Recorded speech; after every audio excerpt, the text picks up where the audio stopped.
thinking about the relationship between food, land, and people. Aileen Suzara has explored how these relationships change between cultures. As a graduate student, eco-activist, and author herself, she spends time communicating her story to the public. And we are lucky today to have her here to share a little bit about her own experience. Aileen?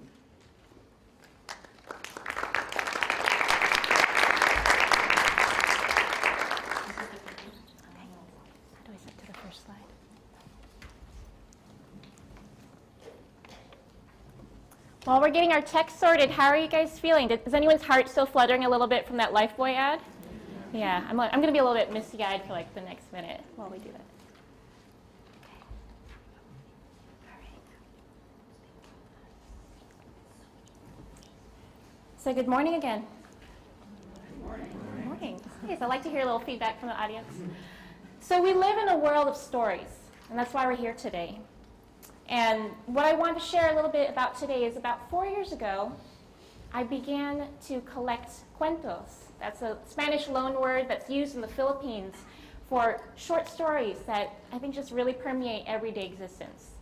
And what I started to find by delving into my family's relationships to farming, to war, to migration, was that this was giving a bigger picture for me to understand my place in the world, but also to see a lens for other folks to connect with. And by looking at stories that connected my family, the communities that I worked with while doing environmental justice work, what I just saw was this was really about the biggest love story of all. How we're here and really tasked to work together to fight and win and be back in right relationship with our planet. So what I've done today, I have a full A to Z alphabet that I'll tell you about later, but I just wanted to share a couple letters from a cuento alphabet based on perceptions of being a Filipino American here. And I have B. B is for balikbayan. So as I get started, I want to ask all of you to just take a moment, and I want you to remember the smell of home, whatever that means to you. It can mean where you grew up. It can mean the place that just feels like home even though you're there once every 5 years. And I want to ask you to think about what home smells like, what it feels like, what it tastes like. And just sit with that for a moment. Home is a beloved place, isn't it? It's a place, it's a memory, it's a connection, maybe it's a person. And for me, when Typhoon Onday swept through the Philippines last winter, just like typhoons have been sweeping through the Philippines and other countries on the front lines of climate change year after year after year, we could feel it.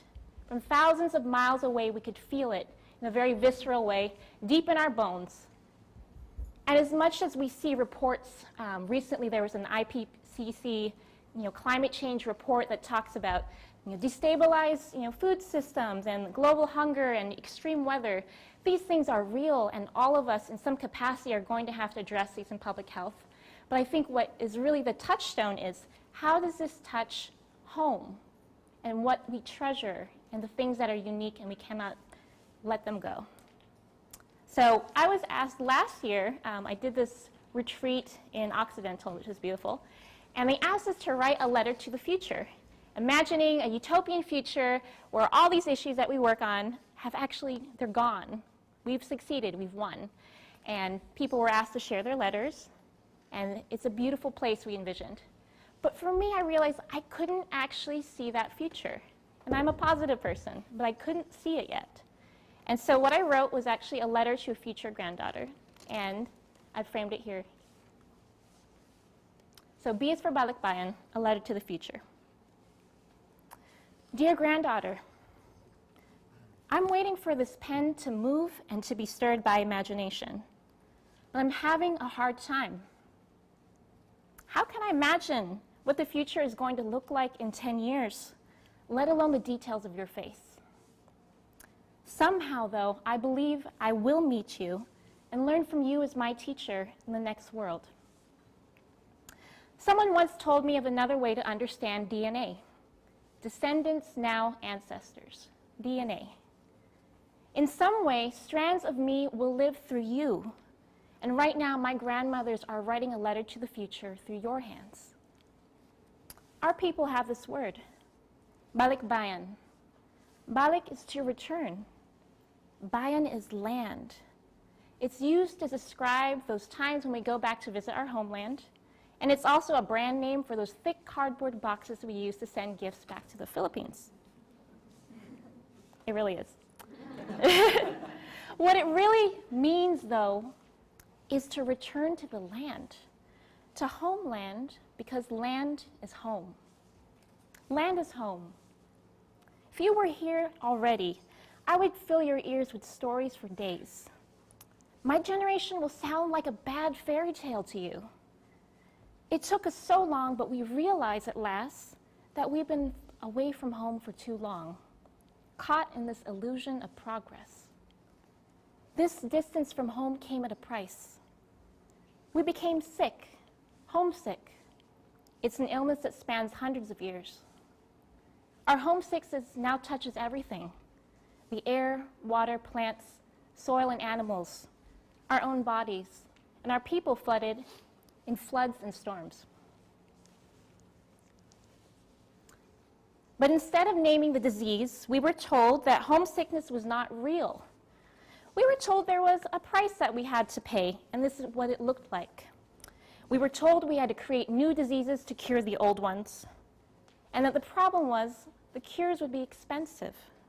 They could cost us everything. Sometimes we were even told it was our own fault that we were sick and that we deserved it.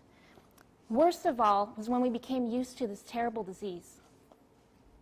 In our generation, we each had to become more than we already are, which is what we already are. We had to become doctors without going to medical school and learn new ways to heal. We had to become midwives and attend to the birth of a new world out of the old one. Granddaughter, for some reason, I'm completely certain of just you. When I think of you, you're this compass through uncertain waters. And I know you will survive because my own ancestors survived. We continued through 500 years of erasure. We continued through this forced migration, leaving behind one home in search of another one. Right now, this is my only task: to relearn balik bayan, to fulfill a responsibility to home. Granddaughter, I hope we will meet soon. Love, your future grandmother. So, hope that wasn't a downer, but I have another alphabet for you, and I'll just share a couple excerpts from this alphabet. So, 3 years ago, I started farming, and I left the nonprofit world and started farming in Santa Cruz, training in agroecology and working as a chef.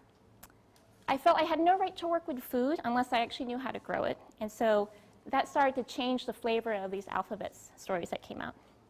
So F is for the Filipino American farmer. 5 years ago, I was asked a question that I am still unraveling. When was the last person in your family a farmer? Raise your hand if you know. All right, raise your hand if you have worked or are working in farming now. Second generation removed? Third generation? Don't know. Okay. So that was where I was at 5 years ago. I did not know the answer. I was sure it existed, I just didn't know. And I felt ashamed. I loved reading books like Carlos Bulosan's America's in the Heart. I ate my produce from farmers markets, not just because it tasted good, but because it came from a person and a place. But I never heard stories of our family's farming history, and I'd never actually taken the time to ask. All I knew was a white-collar history of migration, how my parents, my titas and titos had crossed the Pacific as nurses, technicians, and teachers. It felt like a kind of amnesia. Our family would have sold the farm to send their kids to college, and we're among those whose historic ties to agriculture in the US are a complex recipe of bitter and sweet.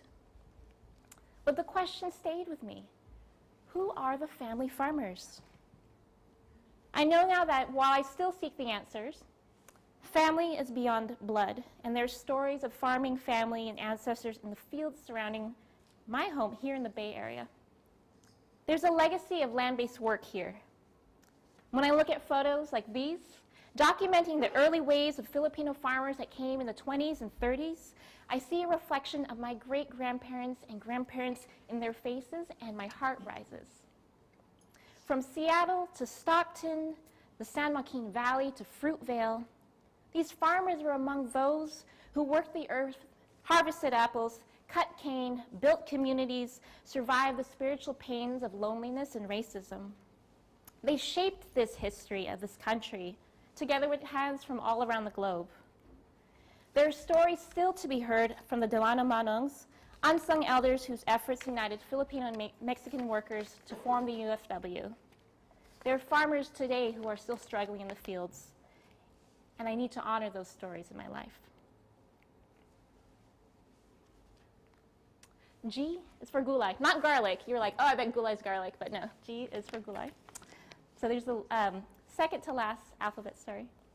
This is a short one. Who here's had Filipino food, by the way? Raise your hand. Oh, God, you guys know everything. Okay, so food is very central to the culture. It's kind of everything from an organizing meeting to just a family get-together. Food is at the center. So a lot of themes have to do with food. So G is for gulay. The question is always, have you eaten yet? And are you hungry? When you walk in the door, have you eaten yet? The truth is, the kitchen is at the center of the universe and at the center of the home. Everything about the working heart is there. Because the Filipino heart doesn't beat beneath your rib cage. It's actually the gut and the liver. The place our first nourishment begins is the center of our being. When we cook, it's to put love in action.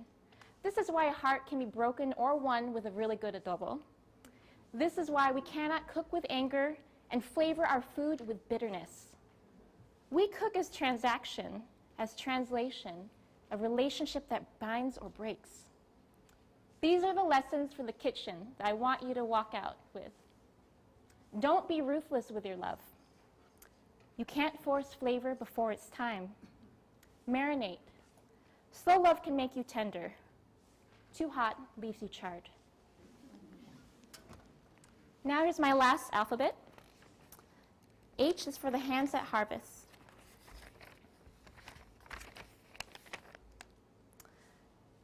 The hands that harvest are brown hands. They are black hands and hands in earthen hues from sand to silt. They have calluses. They're my grandfather's hands, my Lola's hands.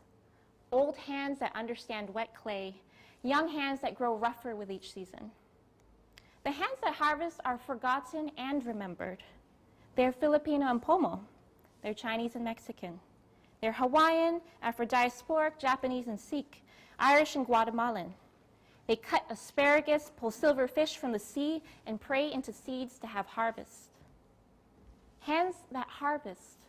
They're broken, bleeding, poisoned and torn. They are misunderstood and denied a share in the harvest. The hands that harvest are also nourishing. They're beautiful and strong. They are life-giving hands. They are the ones that feed the world. I'm grateful to those hands. Thank you. Oh. And thank you. And the last answer, actually the closest farming relative was my own grandfather, who became a pilot in World War II, but I only knew him in that role, not as his original farming route, so we figured that out. That's me on the right.